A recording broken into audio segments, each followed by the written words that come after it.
Gujarat Bhuj air force station ను రాజ్నాథ్ సందర్శించారు. ప్రస్తుతం రాజ్నాథ్ మాట్లాడుతున్నారు. ఇప్పుడు లైవ్ చూద్దాం.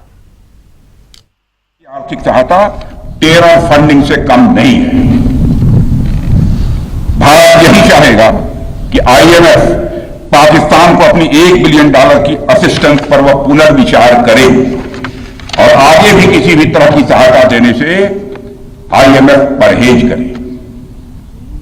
भारत नहीं चाहता जो फंडिंग हम आईएमएफ को करते हैं वह डायरेक्ट या इनडायरेक्ट किसी भी तरीके से पाकिस्तान या किसी भी देश में टेरर इंफ्रास्ट्रक्चर को बनाने में वह इस्तेमाल की जाए. हम नहीं चाहते. साथियों, अब यह स्पष्ट हो गया है कि पाकिस्तान में आतंकवाद और वहां की सरकार का चोली दामन का संबंध है.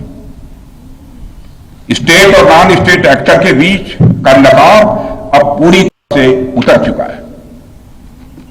अतः इस परिस्थिति में यदि वहां परमाणु अस्त्र एटॉमिक वेपन रहते हैं तो इस बात की संभावनाओं को भविष्य में नकारा नहीं जा सकता कि कभी वो आतंकवादी तत्वों के हाथों में चले जाएं. ये सिर्फ भारत के लिए नहीं बल्कि पूरी दुनिया के लिए और पाकिस्तान की आम जनता के लिए भी एक गंभीर खतरे की बात होगी. सारे विश्व और खासकर पाकिस्तान की अवाम को यह समझना होगा कि वो कितने बड़े खतरे के मुकाम पर बैठे हैं.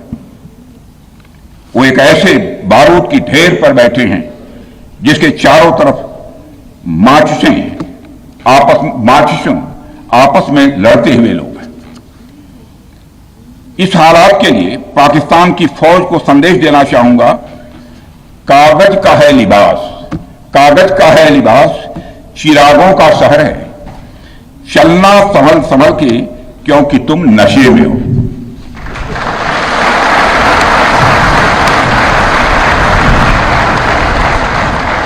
साथियों, अभी आपने जो पराक्रम दिखाया है उसकी चर्चा पूरी दुनिया में हो रही है. जैसा मैंने पहले भी कहा, आज भारत को वैश्विक मंच पर जो सम्मान मिल रहा है उसकी बुनियाद में यदि कहा जाए साफ तौर पर तो वह है आपका पराक्रम. और यही कारण है कि भारत का बच्चा बच्चा आपको अपना आइडल मानता है, बच्चा बच्चा आपको अपना आदर्श मानता है.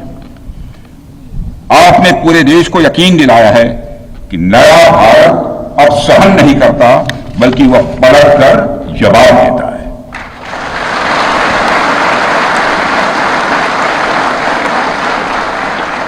मैं चाहे जितना कुछ भी बोलूं लेकिन मेरे शब्द आपके कार्य को मापने में असमर्थ होंगे.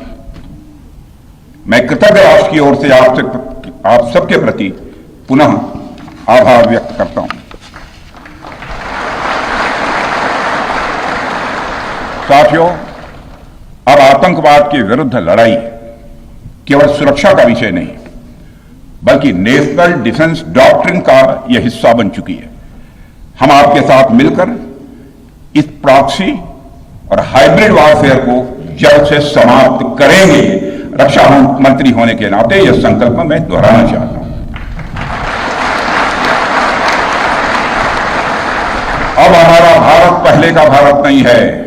प्रधानमंत्री के नेतृत्व का यह नया भारत का जन्म हो चुका है. मेरे बहनों भाइयों,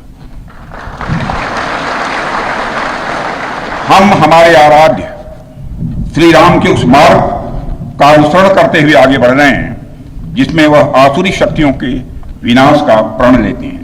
निश्चरहीन करौ में भुज उठाई पण कीन, अर्थात जिस प्रकार भगवान राम ने अपनी भुजाओं को उठाकर धरती को राक्षस विहीन करने का प्रण लिया था, ठीक उसी प्रकार श्री राम के आदर्शों का पालन करते हुए हमने भी आतंकवाद को जड़ से समाप्त करने का संकल्प लिया है.